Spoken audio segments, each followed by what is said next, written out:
у нас неяк склалася, ну, там працоўны клас, там нейкія там невысокія, як кажуць,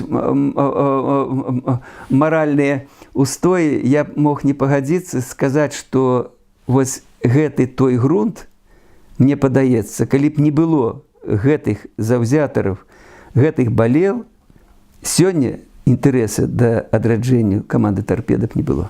В этом корпусе, дзе зараз я глядзеў на вашых сайтах, што гэтай трыбуна яна не рамантуецца, а на той час, можете себе уявіць, на наших матчах вось гэта трыбуна была запомнена, насупраць запомнена, і за воротамі стаялі міліцыянты, каб людзі не падыходзілі блізка да ворот.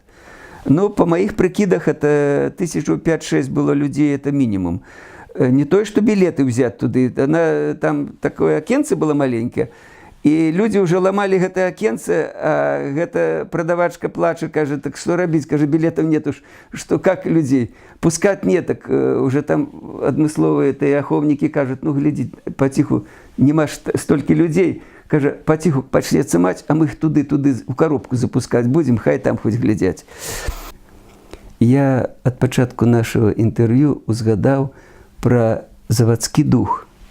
Дарэчы, беларуская мова панавала не ў параўнанні з сённяшнім часам. Гэта была мова ўжытку.